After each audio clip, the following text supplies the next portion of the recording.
नमस्कार दोस्तों, आप सभी का स्वागत है आपके अपने चैनल GK 24 में। तो आज का टॉपिक है G7, the group of seven, the international inter governmental economical organisation. ये एक बहुत बड़ी ऑर्गेनाइजेशन है जिसमें वर्ल्ड के 7 सबसे बड़े अमीर देश शामिल हैं। तो इसमें जो देश शामिल हैं उनके नाम हैं Germany, the United kingdom, the United state, Japan, Italy, Canada and France. तो इन ग्रुप्स को याद रखने के लिए एक ट्रिक बनाई हुई है। उस ट्रिक का नाम है गुरुजी चले फ्रांस। गुरुजी चले फ्रांस। तो जी से गुरु जर्मनी, यू से यूनाइटेड किंगडम, यू से USA, G for Japan, I for Italy, C for Canada, F for France. तो गुरुजी चले फ्रांस। तो इस हम सिर्फ एक जीके ट्रिक चैनल से, इस अपने चैनल से सिर्फ ट्रिक याद नहीं करेंगे, हम इस ग्रुप की ट्रिक, कौन कौन सी कंट्रीज हैं, इसकी हिस्ट्री और अभी करंट सिनेरियो क्या चल रहा है ग्रुप के रिस्पेक्ट में, वो सारी चीज़ें पढ़ेंगे। तो जीके तो होगी ही होगी, उसके साथ हम ट्रिक भी करेंगे। तो इस चैनल को सब्सक्राइब करें और लाइक भी ज़रूर करें और शेयर भी करें। तो एक बहुत बड़ा ग्रुप है G7। इसको याद करने की ट्रिक है गुरुजी चले फ्रांस। गुरुजी चले फ्रांस, बार बार याद करें, इसको रिमाइंड करें, गुरुजी चले फ्रांस। तो चले से हो जाएगा कनाडा, फ्रांस तो डायरेक्टली फ्रांस ही है। गुरुजी, JI में जापान और इटली, JI जापान और इटली। 2 यू आए हुए हैं, यू में एक में यूनाइटेड किंगडम है UK और एक है USA, एक जर्मनी है।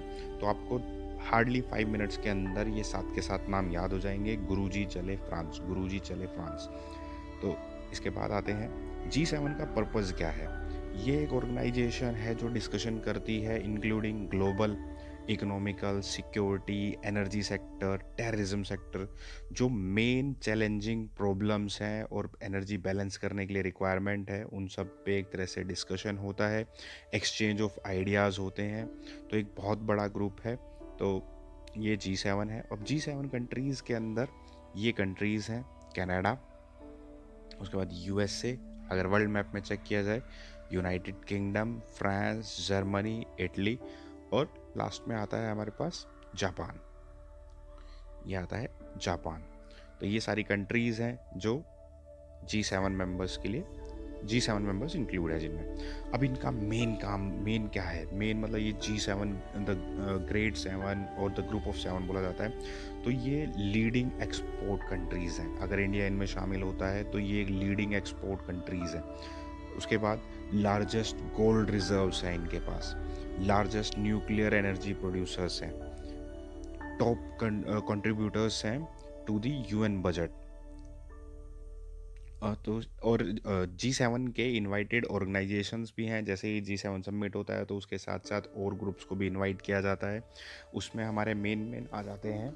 नंबर 1 पे आता है इंटरनेशनल मॉनेटरी फंड, IMF का जो हेड क्वार्टर है वो वॉशिंगटन DC के अंदर है, वॉशिंगटन DC के अंदर है। और IMF बना कब था? 1945 के अंदर IMF बनाया गया था। इसका फाउंडेड जब हुआ था 1945 में। उसके बाद आता है वर्ल्ड बैंक। वर्ल्ड बैंक का भी वॉशिंगटन DC के अंदर ही है हेड क्वार्टर, और वर्ल्ड बैंक बनाया गया था 1944 में। तो हिस्ट्री इसके साथ साथ ये मतलब जो इसके सारे ऑर्गेनाइजेशन मेंबर हैं उनके हेड क्वार्टर्स भी याद कर लेते हैं एक बारी, क्योंकि हेड क्वार्टर्स एग्जाम में बार बार पूछे भी जाते हैं। उसके बाद आता है यूनाइटेड नेशन। यूनाइटेड नेशन 1945 में बना था और इसका हेड क्वार्टर कहाँ पे है? न्यूयॉर्क में। उसके बाद आता है World Trade Organisation. World Trade Organisation 1995 में, और इसका हेड क्वार्टर कहाँ पे आएगा? जिनेवा में, जिनेवा स्विट्ज़रलैंड में। उसके बाद आता है अफ्रीकन यूनियन। अफ्रीकन यूनियन 2002 में, और इथोपिया में। इथोपिया इथोपिया के अंदर एक शहर है एडिस अबाबा, एडिस अबाबा, वहाँ पे अफ्रीकन यूनियन का हेड क्वार्टर है। उसके बाद आता है इंटरनेशनल एनर्जी एजेंसी। ये था 1974 में, और इसका आता है पेरिस। तो ये और भी काफ़ी ऑर्गेनाइजेशंस हैं जिनको इनवाइट किया जाता है G7 समिट के दौरान। तो ये सारी हैं International Monetary Fund, IMF, World Bank, United Nation, the World Trade Organisation, African Union, International Agency, Energy Agency. और इन सभी के हेडक्वार्टर्स भी याद रखना और कब इनकी फाउंडेशन हुई थी वो भी ध्यान रखना। तो IMF, वर्ल्ड बैंक दोनों वाशिंगटन DC के अंदर, United Nation New York, World Trade Organisation Geneva Switzerland, African Union Ethiopia Addis Ababa, International Energy Agency Paris. उसके बाद आता है G7 की हिस्ट्री, क्योंकि हिस्ट्री ये कहाँ से स्टार्ट हुआ था। बेसिकली इन 1975 के अंदर ये ग्रुप ऑफ 6 मेंबर्स था। जो 6 मेंबर्स थे उनके अंदर कनाडा इंक्लूड नहीं था, बाकी सारे थे, Italy, Japan, France, Germany, UK, USA। उसके बाद 1976 में कनाडा ने इस ग्रुप को ज्वाइन किया। उसके बाद इसका नाम रखा गया G7 ग्रुप।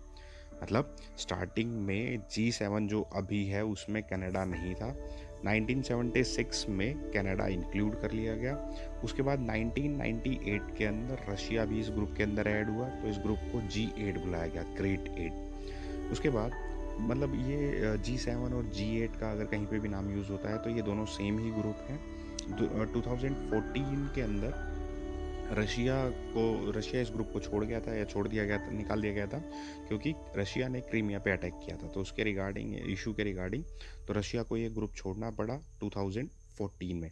तो ये दोबारा से G8 से G7 ग्रुप बन गया। तो अभी करंट इशू क्या चल रहा है कि G7 समिट जो होना था, लास्ट जो समिट हुआ था G7 वो फ्रांस में हुआ था 2019 में, बेरिड्स सिटी में, जो फ्रांस की सिटी है बेरिड्स, वहाँ पे 2019 में हुआ था, और इंडिया को भी उसमें इनवाइट किया गया था। अभी होना था ये 2020 में USA के अंदर। और जो 2019 में G7 समिट हुआ था वो 45th एडिशन था। अभी जो होना था वो 46th एडिशन था, होना था, तो अगस्त में होना था। और G7 समिट अभी क्या हुआ है, ट्रम्प के थ्रू पोस्टपोन कर दिया गया है। अब इसको पोस्टपोन करने का कारण क्या है, ये कहा गया है कि ये ग्रुप वेरी आउटडेटेड ग्रुप हो गया है कंट्रीज़ का, और he want to include India, Russia, North Korea and Australia in the group. अब बेसिकली चल क्या रहा है कि ये एक G7 ग्रुप है, ग्रेट कंट्रीज़ हैं, द ग्रुप ऑफ सेवन्स है। अब इसके अंदर इंडिया, रशिया को और ऑस्ट्रेलिया और साउथ कोरिया को इंक्लूड करना मतलब एक जो विजिबल होता है कि चाइना को टैकल करने की तैयारी हो रही हो, कि इंडिया को ऐड किया जाए, तो इंडिया के कुछ ना कुछ इसमें बेनिफिट्स भी होंगे, इंडिया को कुछ ना कुछ हेल्पफुल भी होगा। और रशिया अभी जैसे ही ग्रुप 8 से निकला था, तो उसके बाद एक तरह से रशिया और चाइना का कोलैबोरेशन बढ़ा है, तो उसको भी रिड्यूस करने के लिए G7 के अंदर इसको G10 या G11 करने के लिए इंडिया, रशिया, साउथ कोरिया और ऑस्ट्रेलिया को इसमें मिलाने की तैयारी चल रही है। तो ये ध्यान रखना कि कौन कौन से देश वो हैं जो इसके अंदर ऐड करने के लिए ट्रम्प के द्वारा एक पोस्ट किया गया। तो India, Russia, south Korea, Australia, ये 4 देश हैं जो इसमें ऐड हो सकते हैं, मे बी ऐड हो सकते हैं। अब इंडिया के कुछ ना कुछ बेनिफिट्स भी होंगे अगर ये ग्रुप ऐड करता है, तो benefits to India from G7 expansion.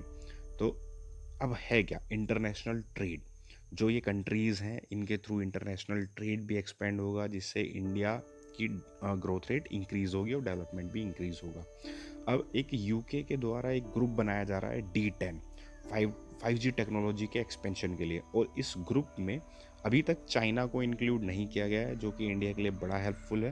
तो मे बी अगर ये इंडिया ग्रुप 7 में ऐड होता है तो पॉसिबिलिटी इंक्रीज़ होती है कि ग्रुप D10 के अंदर भी इंडिया की एंट्री हो सके। उसके बाद manufacturing of mobile and pharmaceutical based product in limited countries. अगर G7 में इंडिया की एंट्री होती है तो मोबाइल और फार्मास्यूटिकल बेस्ड कंपनी की में प्रोडक्शन रेट इंक्रीज़ हो सकता है, मैन्युफैक्चरिंग सेटअप इंक्रीज़ हो सकते हैं इंडिया के अंदर। तो इससे कहीं ना कहीं इंडिया की डेवलपमेंट और GDP में ग्रोथ होगी। उसके बाद आता है India and US relation will be helpful to tackle the Chinese issue.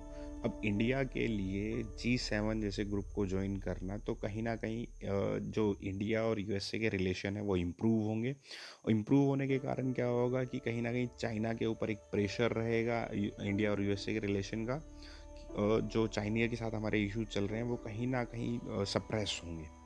तो ये सारा था आज का video. So thank you for watching the video. एक बात और, आप GK24 चैनल पे जीके ट्रिक तो सीखते ही सीखते हैं, जैसे कि आज G7 की ट्रिक सीखी, और इसके बारे में अदर डिटेल्स भी सीखते हैं कि G7 के रिगार्डिंग कौन कौन से फैक्टर्स थे। तो हार्डली 10-2 मिनट्स की वीडियो होती है, उसमें आप पूरा वीडियो ध्यान से देखें, ध्यान से सुने, उसमें समझें, और चैनल को सब्सक्राइब भी जरूर